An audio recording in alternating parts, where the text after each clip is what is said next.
Ladies and gentlemen, my name's Paul, hopefully you're having an amazing day. I want to kick this video off discussing some very intriguing information for Ryzen 7000.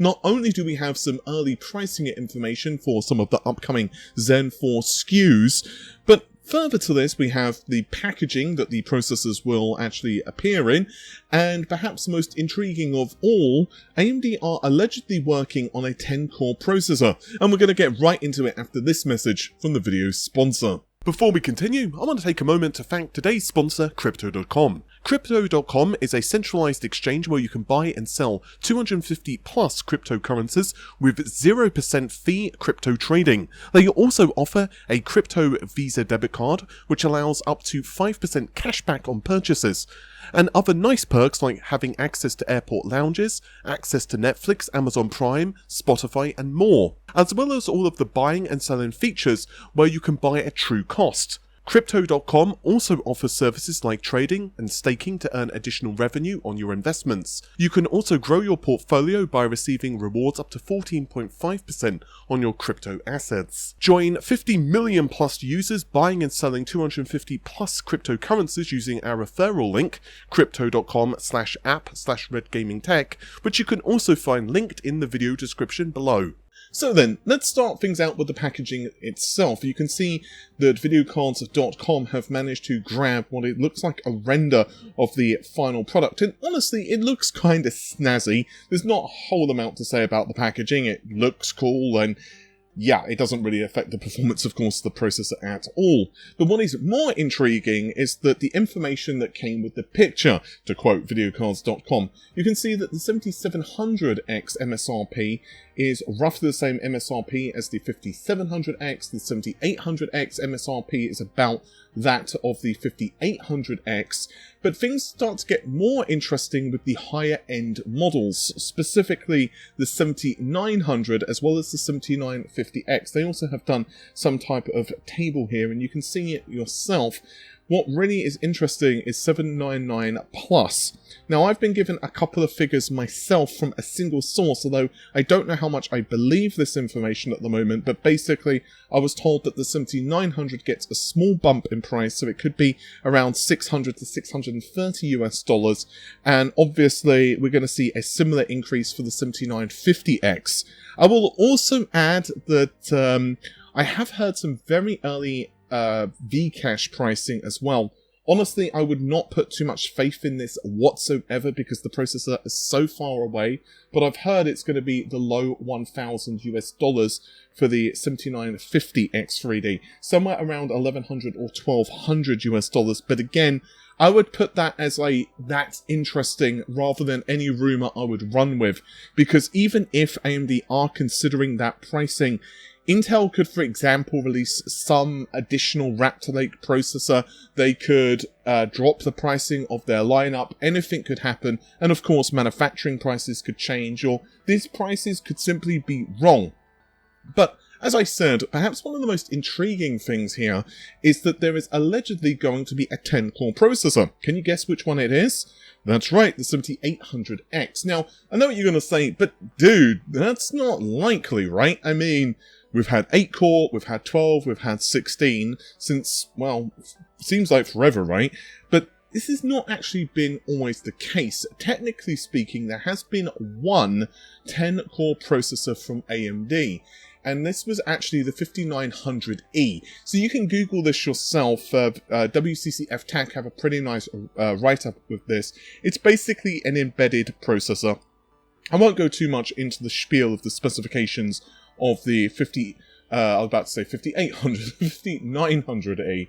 But yeah, basically, it's possible that it's a 5+5 configuration. We don't really know, of course, and ultimately this is a rumor, but it has been circulating as well with a couple of my sources.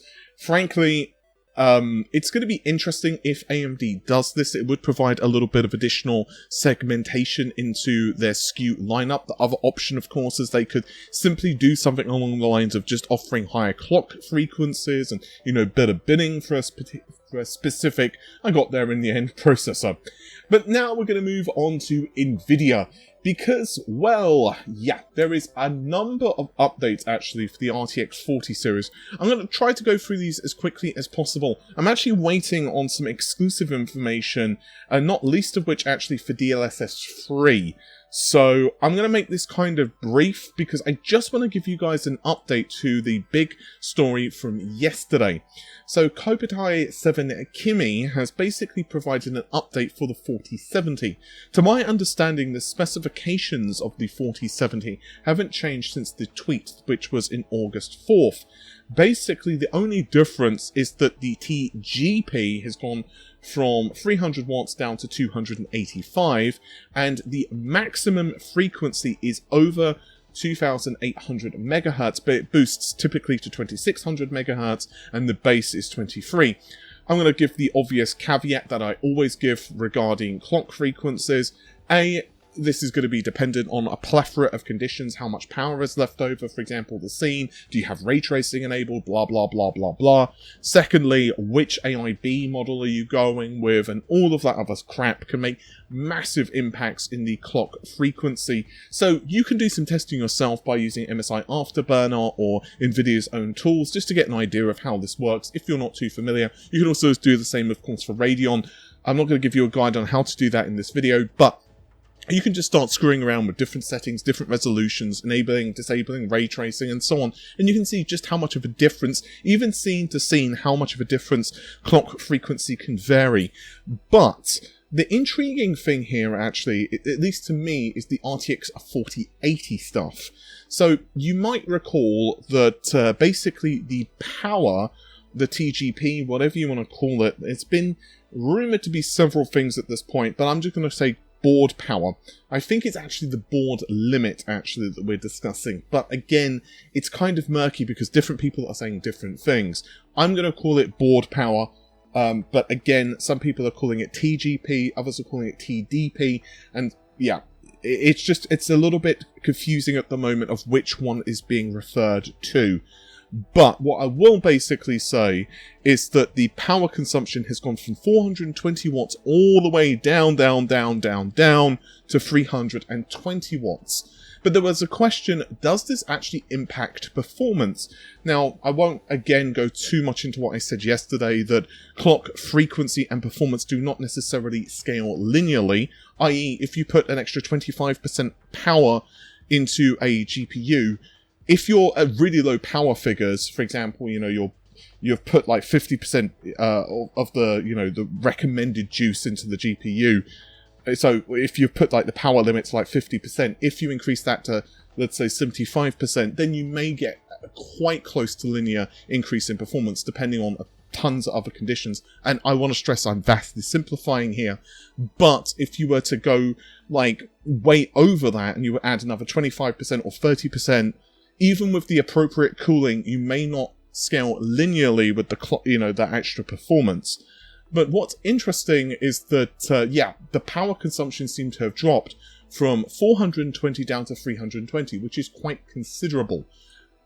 Basically speaking, one of my sources has told me that it's number of BIOS options. So there are actually BIOS options on the board, and it's 320, 360, and finally 390 watts. And these seem to be production-ready boards. Now, unfortunately, at the moment, I cannot understand, I'm not 100% clear whether these different options are just internal testing figures in NVIDIA are trying to decide which ones to release, or whether one of these figures is for, say, the Founders Edition card, and another figure is for, let's say, a high-end AIB model. Because we know that AIBs, of course, they're given more freedom to screw around, for lack of a better term, with, what custom designs they want to do within reason. Obviously, NVIDIA don't want, AIBs to have total free reign because of a number of issues, not least of which they don't want, tons of RMAs, because you would get some AIB that's like, oh, what's that? A standard cooler? Huh. let's put like 900 watts through this thing. Obviously, I'm being a little silly, but yeah, there obviously does need to be some, you know, care and consideration. And of course, there are also other things that extreme overclockers can do, such as custom BIOSes and all of that jazz. It's going to be very interesting, to be honest, to see which of these RTX 40 rumors is true. I also have a poll running right now on Twitter. It may be closed by the time you watch this video, as I was silly and I only put it up for 24 hours. I was meant to actually put it for 48, but I didn't realize at the time that I hadn't clicked the option, and now it's running, and yeah. And basically it's down to pricing information. At the moment, I still don't have any solid pricing info. And to be honest with you, even if Jensen himself came up to me, he whispered in my ear and said, "These are the prices that I'm going for," I would say thank you very much, but I'm sure they could change before launch. And ultimately, it was kind of like who's going to blink first with AMD and Nvidia with their GPU launch. And I think, you know, there's a lot of arguments of what the pricing could be, because you could easily say, well, yeah, the cards are faster for RTX 40. The thing is, though, while that's true, if you look at the MSRP of the 980 and the 1080, it was only like $50 more, I think, anyway, from memory, for the 1080, despite the fact that it essentially doubled the performance over the 980. So increasing the performance linearly doesn't necessarily mean anything. Look at the price, for example, of the 1080 to the 2080 and so on. The other thing as well is that it's just really going to be dependent on the competition from AMD. And the other factor that I don't think any of us can forget is that the RTX 30 series of cards, they've crashed a lot in price. So you could see that from two perspectives. The first is that Nvidia won't want to go too cheap because they'll want to ship the inventory of RTX 30 series. However, you can also say, well, yeah, but the RTX 40 series is so much faster, I don't think it's going to be competing anyway. And you could also say, well, gee whiz, do you know what? I kind of feel like the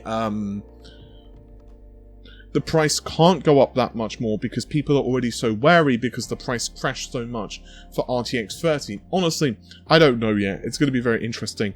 Again, I'm sorry for no camera today. It was kind of unexpected for me to be recording, honestly, and the time kind of ran away from me. But normal service shall resume in the next couple of days. I'm working on a couple of exclusives. One of them was actually supposed to be today, but it kind of overran because I'm waiting to get some confirmation for some information. That was a really weird sentence, but whatever. I'm going to let you all go. Hopefully you are having an amazing day, and stay safe. Take care of yourselves. Bye for now.